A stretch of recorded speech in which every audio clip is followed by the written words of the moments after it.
How are we doing, guys and girls?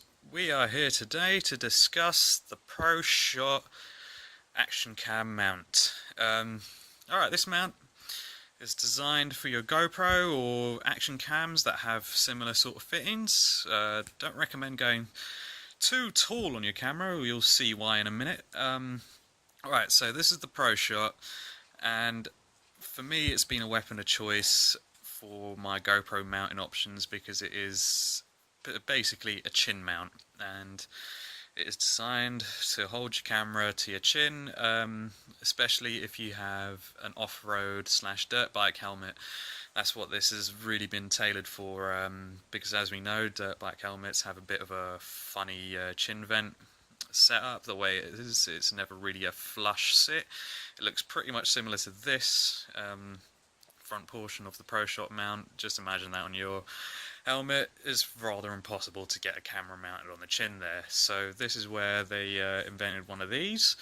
It's been made with a pop-on style plastic Velcro, and it's very firm grip once it pops on. You know, it's very difficult to take off, which is what's going to bring me around to a major con about having the Proshot mount. Great as it is, you know, not extremely heavy, reasonably light, but you know, it's still a bit of an extra weight, which you did get to learn to deal with. What came to happening last night, I wanted to wash my helmet, and as you do when you wash your helmets, you remove the parts you don't want to wash, the parts that don't make sense washing, right? This was one of them. I was like, well, I'm taking off the Proshot then, because we don't need to wash a Proshot. Hey ho. But when it came to removing the Proshot from the helmet, it's completely gone now. This Velcro's counterparts were obviously positioned along the chin, up here and up here. I didn't position them to the best of their potential in my defence. It was because I didn't see the instructions to this Proshot until I pulled it out of the little plastic bag, and you know how they stapled the cardboard on top that says obviously what you've just bought. Well, I've ripped that off obviously with the two staples, pulled my Proshot out. It came out actually looking like this, so when you get a Proshot, expect to see that come out of the packaging. It's just how they're made, and they obviously mould to your helmet as you install them. You sort of stretch it out on one side, stretch it out on the other side, try not to obviously overstretch it, you don't want to snap the arms, but it's very thick plastic anyway, and once it's, you know, learnt what it's intended to mount on, it actually retains that shape from there on, really. But what wound up happening was I pulled the GoPro mount out, and the little card on top of the packaging actually had the instructions step by step on how to install one of these onto your helmets. Now, what I've come to a problem is because the Air Tour X isn't exactly a complete off-road helmet.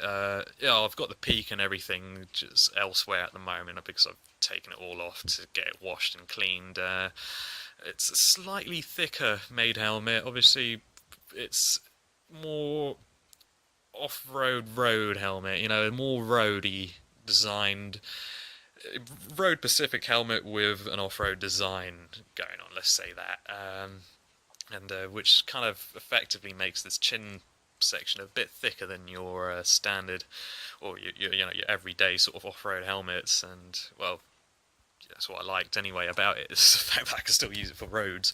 But what came to about to happening last night, so it was mounted like so, and well, you got to pop it off basically. You got to really dig a nail in and pull the plastic Velcro bits apart. But this time, I think because of the hot weather mostly that we've had in London for the last month and a half to 2 months, it's been about 30 degrees on some days, and I hadn't, you know, really removed it in that whole time. The bonding between the two Velcro parts became very rigid, and pulling it off really wasn't happening for a good few minutes. Actually, I was sitting there trying to pull this side, trying to pull this side, trying to pull inside.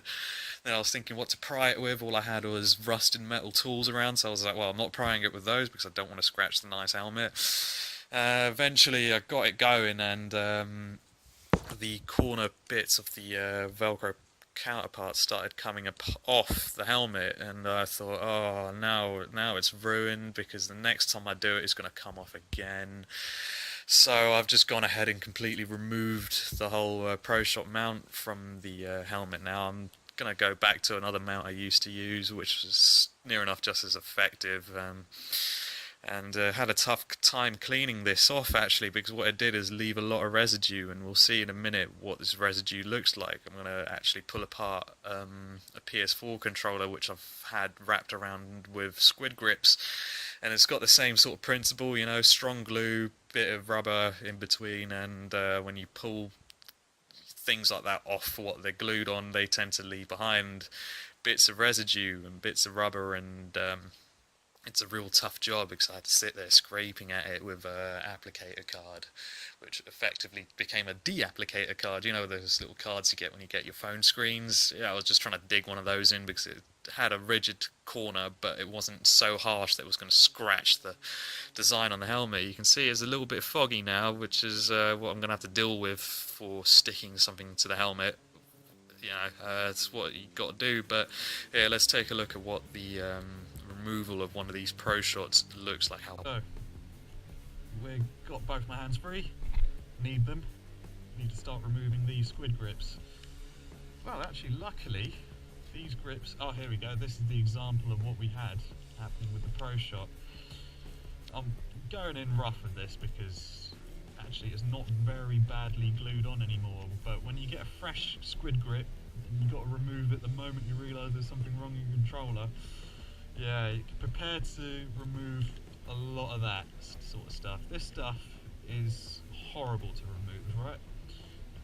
You can pick at it. Normally when it's like really stuck down on quality grade glue, it is hard to wash and you will resort to white spirit at some point. But I recommend removing as much of the plastic bit as possible. But this was the sort of issues I was having with the Proshot when I was removing its sticky parts there.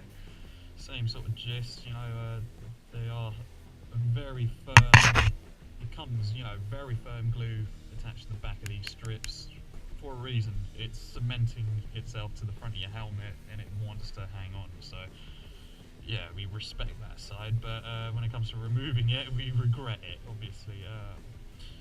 So I'm removing the rest. I might as well just get the rest of the squid grip off, carry on back on the helmets. But, hey, luckily I haven't had a tough job removing this squid grip, but this is, bear in mind, a year's worth of using it constantly.